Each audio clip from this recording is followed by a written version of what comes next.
I'm Rajesh Sharma, sir. I have been teaching since 1991 as a teacher of English. No doubt at all that I helped the student to get a job, or more than 3,000 students have been helped by me. No doubt at all. तो आज हम लोग ज़्यादातर इस बात पे discussion करेंगे कि किस सेक्शन पे, इंग्लिश में किस सेक्शन पे ज़्यादा ध्यान दिया जाए। तो आप देखेंगे कि इंग्लिश में सबसे इम्पॉर्टेंट सेक्शन कौन सा आता है, तो इसकी तैयारी कैसे की जाए।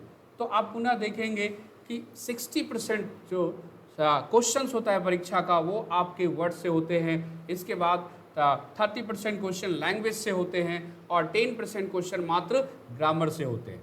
तो आप देखेंगे कि सबसे ज़्यादा किस चीज़ पे फोकस किया जाए, तो आप पाएंगे कि सबसे ज़्यादा जो फोकस किया जाए वो वर्ड के स्टोर करने के ऊपर फोकस किया जाए। तो डेमोन्स्ट्रेशन ऑफ वर्ड ये बहुत ही महत्वपूर्ण पार्ट है, जिसको कि आप देखेंगे कि स्टोर वर्ड कैसे ज़्यादा से ज़्यादा मैक्सिमम वर्ड को स्टोर किया जाए। तो डेमोन्स्ट्रेशन ऑफ वर्ड के लिए सबसे महत्वपूर्ण बात मैं आपको बताता हूँ कि कैसे डेमोन्स्ट्रेट किया जाता है वर्ड को।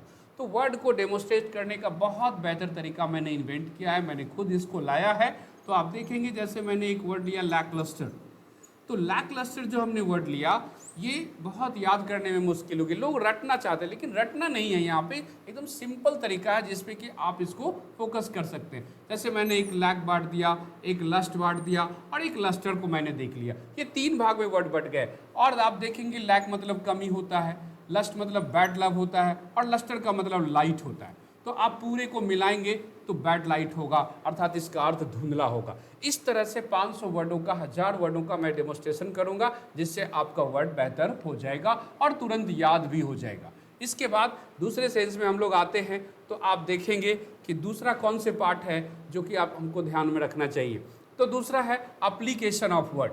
एप्लीकेशन ऑफ वर्ड में आप जाइए और गौर कीजिएगा कि एप्लीकेशन ऑफ वर्ड क्या होता है, जो क्लोज टेस्ट में, जो आपके एंटोसाइनो में, जो फीलर में आपके लिए बहुत महत्वपूर्ण होगा।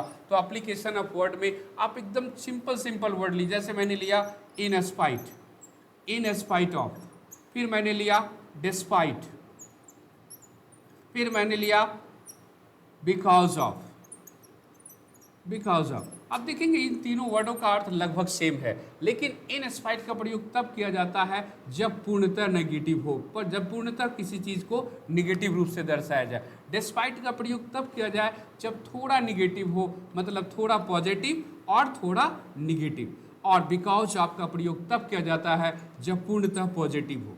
तो आप देखेंगे कि इसके एग्जाम्पल के तौर पर कि in spite of my father's illness he died, तो ये पूर्णतः नेगेटिव है। फिर देखेंगे in spite of my father's illness I went to appear in the examination. तो आप देखेंगे यहाँ पे मैं एग्जामिनेशन में अपीयर हुआ, ये थोड़ी सी पॉजिटिव बात है, तो आपको क्या लगाना चाहिए, डिस्पाइट लगाना चाहिए। बिकॉज ऑफ पूर्णतः पॉजिटिव होता है। जैसे I pass the exam because of the teacher, तो मैंने टीचर के सपोर्ट से एग्जाम को पास किया, तो ये बिकॉज ऑफ बहुत महत्वपूर्ण हो गया। तो बिकॉज ऑफ पूर्णतः पॉजिटिव होता है। इन सारे शब्दों का ध्यान आपको रखना पड़ेगा। इसके बाद आप देखेंगे रूट वर्ड आता है। रूट वर्ड में मैं आपको बता दूं कि रूट वर्ड बहुत ही महत्वपूर्ण है, जो बहुत काम का चीज़ है। रूट वर्ड क्या होता है, तो देखेंगे आप रूट वर्ड बहुत महत्वपूर्ण। जैसे मैंने लिया मैंड, ये मैंड वर्ड जिस वर्ड में लगा रहेगा उन सारे वर्ड का मीनिंग क्या होगा, ऑर्डर होगा।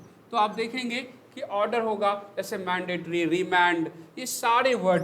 रिमैंड को मैंने लिया तो री का मतलब दोबारा और मैंड का मतलब आदेश, तो ऐसे आदेश जो दोबारा दिए जाते हैं। तो आपने ये भी देख लिया। तो बहुत सारे रूट वर्ड भी मैं आपको पढ़ाऊंगा। इसके बाद आता है कि words with the feeling. Words with मतलब देखिए जो भी वर्ड की फीलिंग आती है, जो भी वर्ड हम लोग पढ़ते हैं उस वर्ड में क्या महत्वपूर्ण है कि कैसे आप उस वर्ड को ग्रैप्स करेंगे।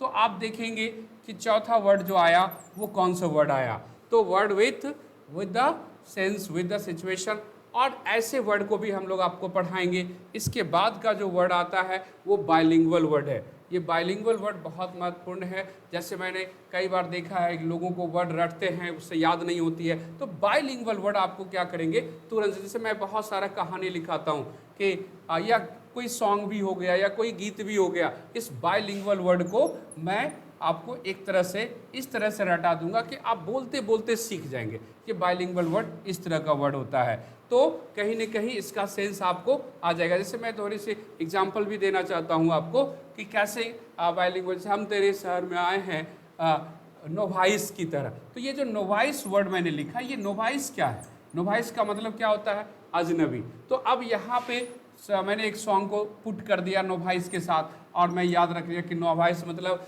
नवसिखवा, अजनबी, इस तरह से होते हैं। तो इस तरह के काम कर करके हम लोग वर्ड को ज़्यादा से ज़्यादा स्टोर करें, और फिर लैंग्वेज का भी क्लास होगी। तो मैं आपको ये बता दूं कि 60% क्वेश्चन यदि वर्ड से सॉल्व हो जाते हैं तो निश्चित तौर से आपकी सफलता तय है। तो थैंक यू वेरी मच। यहीं पे हम अपने आप को रोकना चाहेंगे और पुनः आपसे एक विस्तृत क्लास में, एक बेहतर क्लास में मिलेंगे, जिसमें कि आपकी बहुत सारे वर्ड, मतलब एक दिन में मैं 1000 वर्ड आपको सिखा दूंगा, इस बात का गारंटी है। ठीक है, तो थैंक्स अ लॉट। ओके।